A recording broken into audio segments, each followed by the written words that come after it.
Iran যুদ্ধ থেকে যখন আমেরিকা ইসরায়েল শর্তের নাম করে যুদ্ধ বন্ধ করে শান্তি চুক্তির নামে হার এড়ানোর পায়তারা করছে, ঠিক তখনই এলো এক ভয়ঙ্কর খবর। প্রশান্ত মহাসাগর, ভারত মহাসাগর ও আর্কটিক সাগরের গভীরে এক নীরব অভিযান চালাচ্ছে চীন। ইরান আক্রমণ এক চূড়ান্ত দুঃস্বপ্ন হয়ে হাজির হয়েছে আমেরিকা ইসরায়েলের জন্য। আক্রমণ করে ধ্বংস করে ইরান দখলের যে চিন্তা সম্মিলিত আমেরিকা ইসরায়েল শক্তি করেছিল, সেই চিন্তা বুমেরাং হয়ে ফিরেছে তাদের কাছে।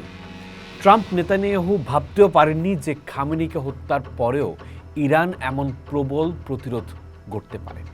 ফলে ইরান দখল করা, শাসন ব্যবস্থার পরিবর্তন করে পুতুল সরকারের অধীনে ইরানকে ন্যস্ত করা, ইরানের তেল সম্পদ লুণ্ঠন করা, এসবই এখন ট্রাম্প নেতানিয়াহুর বাগাড়ম্বর হিসেবেই দেখছেন বিশ্লেষকরা।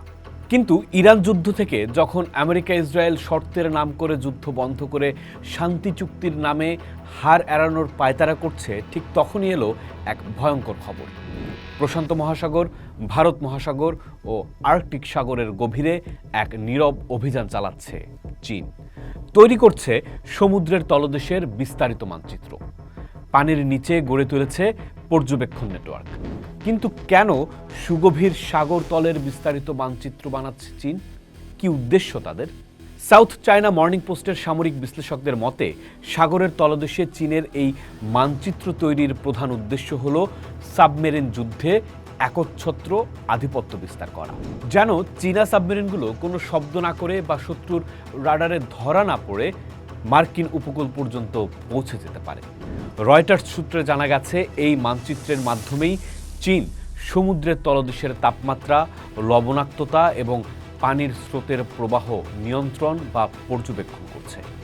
সাবমেরিন যখন সাগরের গভীরে চলাচল করে, তখন সেটি জিপিএস সিগন্যাল পায় না। ফলে নির্ভুল মানচিত্র ছাড়া দ্রুত গতিতে চলাচল করা বা শত্রুর রাডার এড়িয়ে লুকিয়ে থাকা প্রায় অসম্ভব।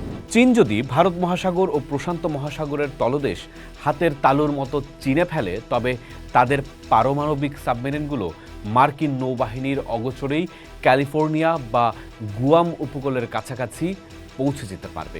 একেই সামরিক পরিভাষায় বলা হচ্ছে আন্ডার ওয়াটার গ্রেট ওয়াল, যা সাবমেরিন যুদ্ধের জন্য গেম চেঞ্জার।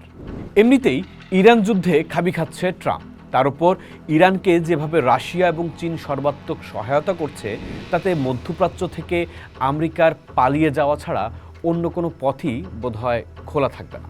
আর ঠিক সে সময় যখন খবর আসে চীন সাগর তলদেশের মানচিত্র বানিয়ে প্রস্তুতি নিচ্ছে সম্ভাব্য সাবমেরিন যুদ্ধে এগিয়ে থাকার, তখন আমেরিকা ইসরায়েল নিতে পারে কি পদক্ষেপ? আর চীনই বা কীভাবে এগিয়ে নিচ্ছে তাদের এই মহাকর্মযজ্ঞ? রয়টার্সের সাম্প্রতিক এক বিশেষ প্রতিবেদনে উঠে এসেছে চীনের এই কর্মযজ্ঞের চমকপ্রদ তথ্য। চীন কেবল ভূখণ্ড নয়, সমুদ্র তলদেশেও গড়তে চাইছে নিজের সাম্রাজ্য। রয়টার্স বলছে, চীন বিশ্বের গভীরতম সমুদ্র তলদেশগুলোতে গ্রেট ওয়াল অফ স্যান্ডের মতো আন্ডার ওয়াটার সার্ভেইলেন্স নেটওয়ার্ক তৈরি করছে। বেইজিং তাদের এই বিশাল কর্মযজ্ঞে ব্যবহার করছে অত্যাধুনিক হাইটেক আন্ডার ওয়াটার গ্লাইডার্স এবং হাইয়ান বা সি সোয়ালোর মতো চালকহীন যান। এগুলো মাসের পর মাস সমুদ্রের হাজার হাজার ফুট গভীরে সাইলেন্ট মোডে ঘুরে বেড়ায় এবং ডেটা সংগ্রহ করে। রয়টার্স আরও উল্লেখ করেছে যে চীন ইতিমধ্যে প্রশান্ত মহাসাগরের গভীরে কয়েক হাজার সেন্সর স্থাপন করেছে। এই সেন্সরগুলো রিয়েল টাইমে মার্কিন নৌবাহিনীর যে কোনো মুভমেন্ট বেইজিংয়ের সামরিক কমান্ড সেন্টারে পৌঁছে দিচ্ছে। অর্থাৎ সাগরের অতল অন্ধকার এখন চীনের কাছে কাঁচের মতন স্বচ্ছ।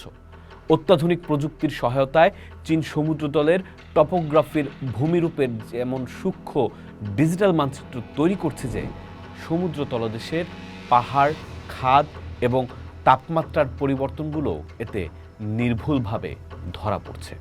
রয়টার্স এবং অন্যান্য আন্তর্জাতিক গণমাধ্যমের বিশ্লেষণ বলছে, চীনের এই মানচিত্র তৈরির লক্ষ্য বহুমুখী।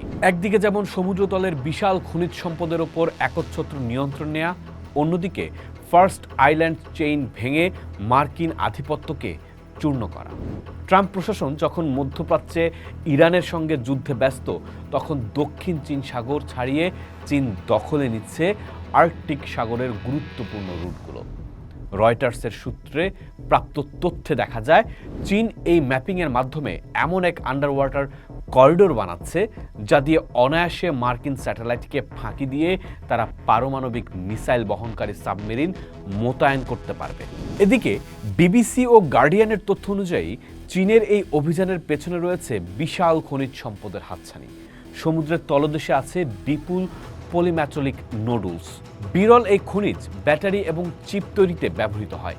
এই খনিজের উপর একক নিয়ন্ত্রণ নিতে চায় বেইজিং, কিন্তু ভূরাজনৈতিক বিশ্লেষকরা বলছেন ভিন্ন কথা।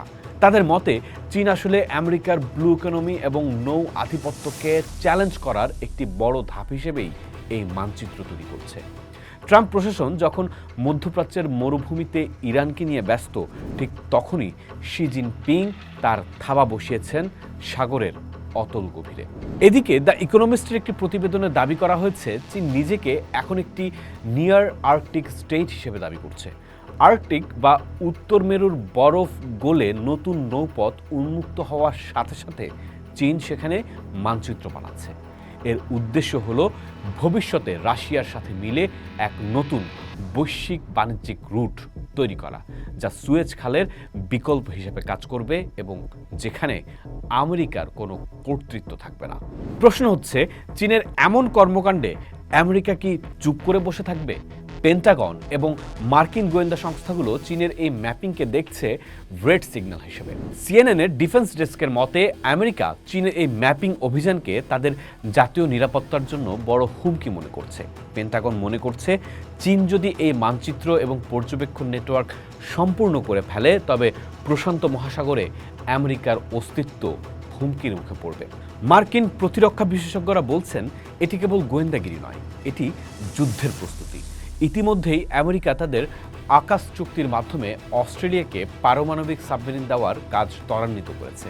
কিন্তু বিশ্লেষকরা বলছেন, চীন যেভাবে ইরান ও রাশিয়ার সাথে মিলে অক্ষশক্তি গড়ে তুলছে, তাতে আমেরিকার পক্ষে চীনের এই সাগরতলের ড্রাগনকে রোখা প্রায় অসম্ভব হয়ে দাঁড়িয়েছে। ইরান যুদ্ধে খাবি খাওয়া ট্রাম্প প্রশাসন যদি চীনকে এই সমুদ্রতলের আধিপত্য থেকে সরাতে না পারে, তবে প্রশান্ত মহাসাগরের বড় ধরনের সংঘর্ষ অনিবার্য। সিডনি ইউনিভার্সিটি অফ টেকনোলজির এক গবেষণায় বলা হয়েছে, এই মানচিত্র তৈরির লড়াই থেকে হয়তো শুরু হতে পারে তৃতীয় বিশ্বযুদ্ধ। আল জাজিরার বিশ্লেষণ অনুযায়ী, ইরান যুদ্ধে রাশিয়া ও চীন যেভাবে সরাসরি ও নেপথ্যে তেহরানকে সহায়তা করছে, তাতে মধ্যপ্রাচ্য থেকে আমেরিকার বিদায় ঘণ্টা বাজতে শুরু করেছে। ট্রাম্প প্রশাসন বুঝতে পারছে না যে তারা একদিকে ইরানকে চাপে রাখতে গিয়ে অন্যদিকে চীনকে বিশ্বজয়ের ফাঁকা মাঠে ছেড়ে দিচ্ছে।